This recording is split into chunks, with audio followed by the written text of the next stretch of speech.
ప్రభుత్వం వెంటనే 12వ పీఆర్సీ కమిషన్‌ను ఏర్పాటు చేయాలని ఏపీజేఏసీ అమరావతి జిల్లా చైర్మన్ సయ్యద్ మరూఫ్ హుస్సేన్ డిమాండ్ చేశారండి. జిల్లా కేంద్రమైన చిత్తూరులోని రెవెన్యూ భవనంలో ఆదివారం ఆ సంఘం నాయకులు విస్తృత స్థాయి సమావేశం నిర్వహించారు.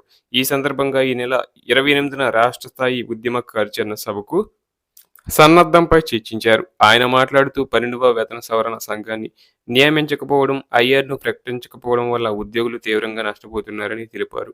కోయ్ చైర్మన్ సుధాకర్ మాట్లాడుతూ ఉద్యోగుల పెండింగ్ బకాయిలపై స్పష్టమైన రోడ్ మ్యాప్ ప్రకటించాలన్నారు. రిటైర్డ్ ఉద్యోగుల అడిషనల్ క్వాంటమ్ ఆఫ్ పెన్షన్‌ను పునర్వ్యవస్థీకరించాలని విజ్ఞప్తి చేశారు.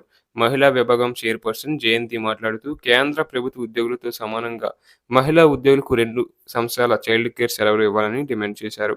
5 రోజుల పని విధానాన్ని అమలు చేయాలని కోరారు. అనంతరం కరపత్రాలను ఆవిష్కరించారు. సమావేశంలో ఏపీజేఏసీ కార్యదర్శి బలరాం, హెచ్ఎం అసోసియేట్ జిల్లా అధ్యక్షులు అరుణ్, 4వ తరగతి ఉద్యోగుల సంఘం రాష్ట్ర వైస్ చైర్మన్ డాక్టర్ సుబ్రహ్మణ్యం, జిల్లా అధ్యక్షులు శ్రీనివాసులు, అమర్నాథ్, ప్రసాద్, అశోక్, పన్నీర్ సెల్వం, విజయ్, కృష్ణ, చంద్రశేఖర్, శోభ తదితర ముఖ్య నాయకులు పాల్గొన్నారు. అలాగే మరొక విషయానికి వెళ్తే 3 సంవత్సరాల పీఆర్సీ వివిధ బిల్లులను వెంటనే చెల్లించడంతో పాటు సిపిఎస్ రద్దు చేసి ఓపీఎస్ విధానం అమలు చేయాలి. ఆరోగ్య పథకం సమస్యను వెంటనే పరిష్కరించాలని 6 డిఏలు పెండింగ్లో ఉండటం ఉద్యోగుల్లో తీవ్ర అసంతృప్తికి కారణమవుతుంది.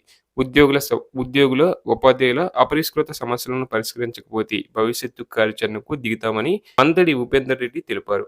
అలాగే ఉద్యోగుల, ఉపాధ్యాయుల సమస్యలను పరిష్కరించాలని డిమాండ్ చేస్తూ నిర్వహించే ఆందోళన కార్యక్రమాలను జయప్రదం చేయాలని, ఉద్యోగుల పెండింగ్ బిల్లులు, ఆరోగ్య పథకం సమస్యలను వెంటనే పరిష్కరించాలని, లేని పక్షంలో ఉద్యమాలను ఉధృతం చేస్తామని ఉద్యోగ జేఏసీ జిల్లా జనరల్ సెక్రటరీ టీఎన్జీఓస్ జిల్లా అధ్యక్షుడు భగత్ తెలిపారు.